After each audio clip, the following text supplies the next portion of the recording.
Well, the library is a mess, but welcome back to the commonplace.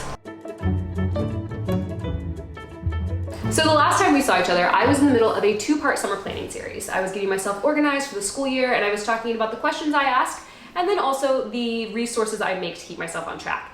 And right in between those videos, I disappeared again from YouTube.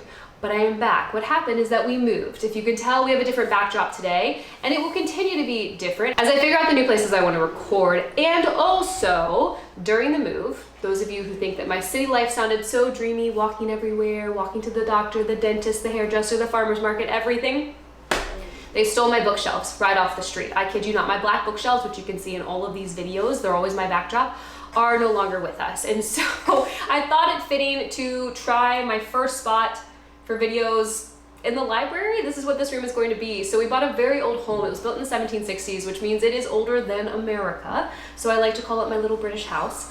And we are going to be working on it. It's a historic home.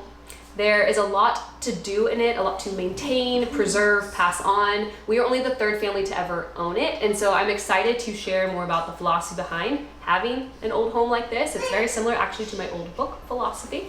And what I'm hoping it teaches all of us as we live here, because to steal from Wendell Berry, place is basically a character in your story. You make the place, but the place forms you. And so I'm hoping that here we will be formed well, also to share some of the historic projects we work on, because that kind of stuff interests me. And I do feel like it crosses in that overlap of what I like to talk about. So hey, if you're new here, my name is Autumn, and I like to talk about classical educational philosophy, but where it intersects in daily, ordinary life. How it is that you make something like truth, goodness, and beauty embodied in your home through the 5 senses and the practices and rhythms of your day, so that your children experience it in a deeply formative way.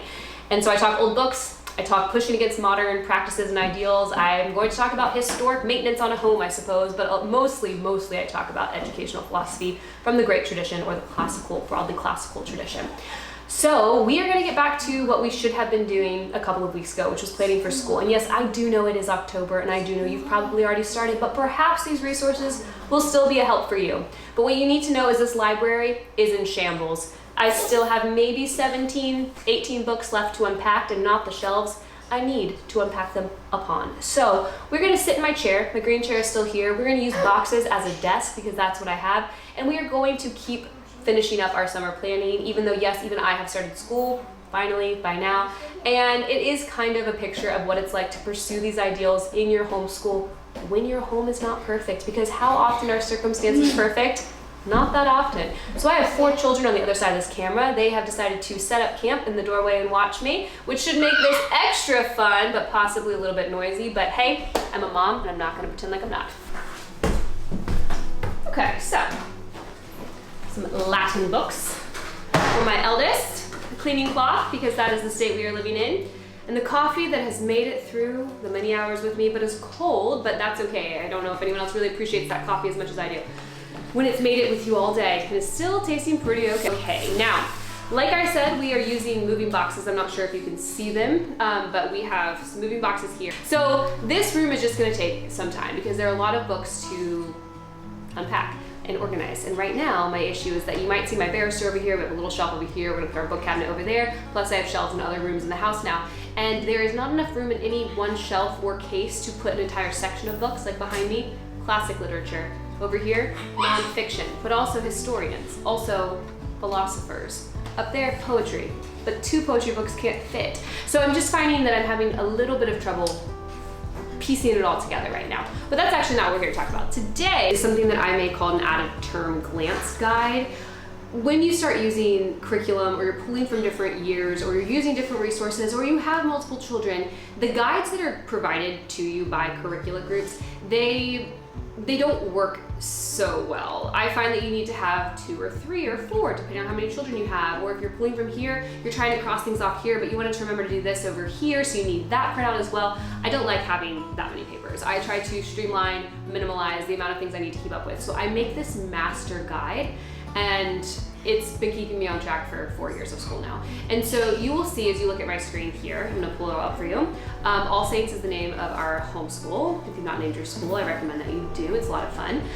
But you'll see here that I am working with streams, the books I'm using, the frequency, and then the weeks with the starting date on each one. Now, it's okay, she's fine, she's a baby.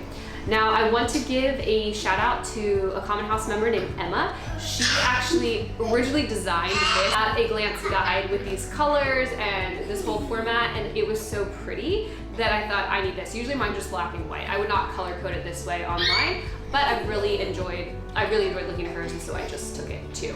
Now I have changed some things, like I'm not doing Prudence and the Millers. It was recommended, I bought it, I read it and thought it was very didactic, and it was way too on the nose. I hated it. So I haven't taken this out yet. So as you look at this, because I know people stop and they pause and they really look at the details of what you see on my Notions or my spreadsheets, know that some of this has tweaked. I just have not updated this yet because we were busy moving. So anyways, this gives you the general gist of what I make. Now you'll see for us, when I have Bible in church, I wanted to put things that would help me remember that we have liturgical feast days or fasts coming up. We study different things that correspond with our tradition, as well as we attend certain services at certain times of year, and I wanted to make sure I had them on this weekly guide. So when I pull this out to figure out what we're doing this week, whether it's week 1 or it's week 8, or actually week 9, because we have St. Catherine's feast day then, we know what's happening. I don't have to also cross-examine it with my church calendar or my liturgical planner or anything like that. So it's pretty straightforward. I know I've talked about this guide before. Like I said, I've been making it every single year. But with my kids, as I have more formal students, I find that I'm typically pulling between 4 different years, even from our curriculum, the children's tradition. We have a very robust literary life at home. A lot of classical Charlotte Mason families do. And so often we've read the novels or we've read the particular book for this stream. And so I need to switch things out. Or I have a child who listened to this all through kind of like their Kinderleben, pre-Kinderleben years. And I know this child doesn't need to hear it again, even though they're in year 1. And this child definitely needs it again, even though they're in year 2. And so doing things like that, you have to have those notes somewhere, or else you will forget them, or at least I will forget them. Maybe your coffee is hot and you don't forget those things. Now, I do also make sure to put things for my littlest. He's actually not my littlest anymore, but I keep doing that. My 3rd child on here, like Nonsense Omnibus. That's something that he really enjoys. Mother Goose is also on here, something he really enjoys. He's not a formal student, but I make it part of our time so that he feels welcomed at the table as well. As I go down, you'll see that we get into our benediction table, which is what I call kind of like a morning basket, is the Charlotte Mason term, but I think of it as a time we are blessed, so we can go and bless others, like a benediction. Now my husband's here too for this party that we're having today. We like to use maths. I don't actually put the pages here because we're just moving through as we move within our time block, and I can't really guess how many pages we'll be taking because we just go for mastery. We do a mastery type curriculum, and so we go until we really know it, and then we move on, and the pace is the pace that it is for the child. As you see, I also did put things down here that we would do at co-op. So Book of Greek Myths, I'm teaching that in Humanities for Form 1 at our co-op, but I still put it in here so that I can see it. You'll see bi-weekly, it's just at co-op. As we go down, Humanities continue. Same thing with like our cursive books. I don't put the pages on there because they usually do between 2 and 4 pages, but once their hands get tired, I ask them to stop because I want perfect execution of a letter, so I don't want sloppy letters. So again, I can't really know how many pages that's gonna take. But basically that just continues all the way down. And I leave myself notes like, I'm playing this playlist in the car. I'm playing this playlist in the car. That's when we enjoy these things. Violin and cello, I never know what their teachers are going to give them. It's just on there because it's part of our everyday reality with our school lessons. Same with ballet, jiu-jitsu, football, soccer, all those things. Now something fun that I actually stole from Emma was doing a health and nutrition block this year. So we are using the Nourishing Traditions cookbook for children. We're big fans of Weston A. Price, so that's gonna be something that should go to our family, but I also put that on here as well. And this is the number 1 thing I feel like I have to make for a paper good in order for me to stay focused.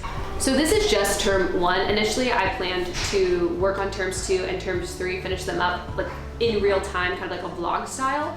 But because the school year has already started, this is now just like a touch point video, just so I can point to it and say, this is what this looks like. You can make one for yourself. I will say that we have named our terms. If you're ever thinking about naming your terms, I think that can be helpful. We name them after a patron saint for one of our family members that has a feast day in each of those calendar blocks. And so that's how we named ours. So then the way that I use this, in case you're completely new to homeschooling and you're wondering if I print this out and check it off, we do use a logbook in the way Charlotte Mason world does it, where you record the things you do complete. Now I will say I complete everything that's on this guide because this guide keeps me on track. I may get behind on a week or a day, but I know as long as I stay with this guide, I'm going to finish our term's work, and that is what needs to happen. So I don't use a logbook in such a way that we just didn't get to it, and so it never gets written down and we just don't touch it. We always get all of this done. We may fall behind, but we're going to catch up. So I have the Sparrow Homeschool Planner this year. I talked about it in Common House and then saw that it could like very quickly sold out of her website. So that's why I'm not showing to you right now. I think there are very few left in the color I don't have. I have the green. I guess I'll put the link up because I do want to support this business. It's a beautiful planner. And if you've been around here, you know I've talked about how homeschooling mom planners are often childish. The fonts are assaulting to one's eyes. The little bubbly letters and pictures and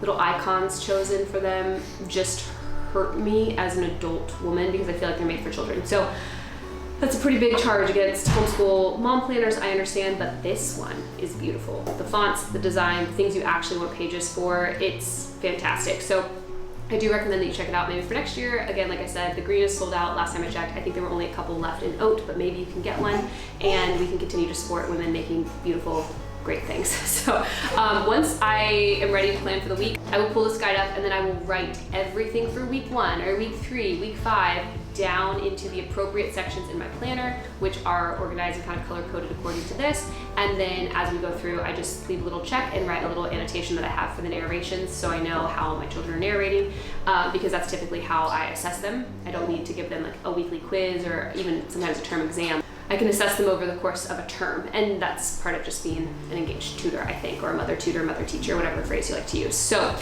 that is the thing I make. The timetable is the other one, but I admittedly am still figuring that out. I think we've pretty much figured out the order we want to do things in, but as we just started school, that's something we typically finagle, and as everyone else has probably already started school, I think you have your timetable set. So we're just gonna check this one off best we could with the move and everything, and I hope to be back more regularly on YouTube. And so I have things coming through, book collections, kind of the home librarian series coming back, as well as things for school, and then of course historic home projects. So I hope I'll see you back soon.